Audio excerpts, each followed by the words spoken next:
بسم اللہ الرحمن الرحیم۔ میرا نام عبد الرحمن ہے، میں گورنمنٹ ہائی اسکول والٹن میں 9 کلاس کا طالب علم ہوں۔ آج ہم پڑھیں گے مادہ اور وزن۔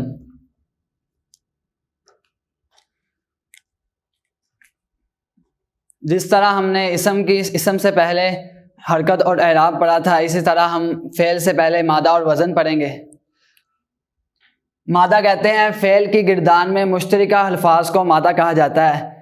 اسی طرح بہت سے جو الفاظ ہوتے ہیں ان میں جو مشترک الفاظ ہوتے ہیں ان کو مادہ کہتے ہیں۔ مثال لیتے ہیں جیسے کہ عمل، عملیات، اعمال، معمول۔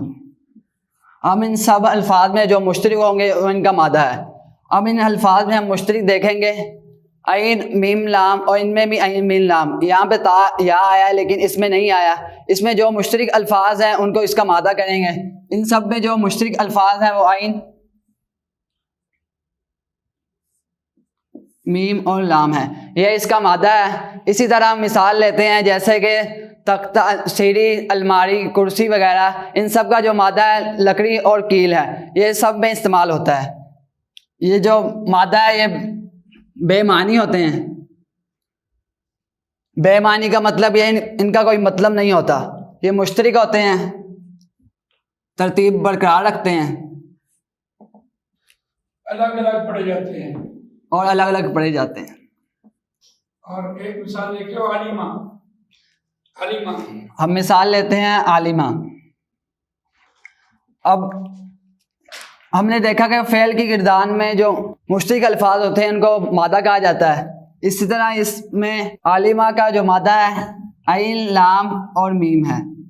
اس سے حروف بنائیں، علم، معلوم، عالم بنائیں، لکھیں۔ ہم دیکھتے ہیں عالمہ، علم، معلوم، معلم۔ اس میں جو مشترک الفاظ ہیں اس کو اس کا مادہ کہا جاتا ہے۔ اسی طرح یہ جو مشترک الفاظ ہیں عین، لام، میم ہے، یہ اس کا مادہ ہے۔ اب ہم دیکھتے ہیں وزن۔ وزن اسے کہتے ہیں جس چیز سے ناپا جو یہاں تولا جاتا ہے۔ عربی دانوں نے فعل کو پڑھانے کے لیے ایک وزن کو، فعلہ کو، پوری عربی گرامر کو پڑھانے کے لیے رکھا ہے۔ اس کی مدد سے تمام الفاظ ناپے اور تولے جاتے ہیں۔ جس طرح ہم دیکھتے ہیں، ایک قرآنی مثال لے لیتے ہیں، خاتمہ۔ اب ہم اس کا وزن دیکھتے ہیں فعل کی گردان میں۔ اس کا وزن اس وزن پہ ہے، فعلہ پہ، اس کا وزن فعلہ ہے۔ یہ با معنی ہوتے ہیں، یہ پڑھے جاتے ہیں۔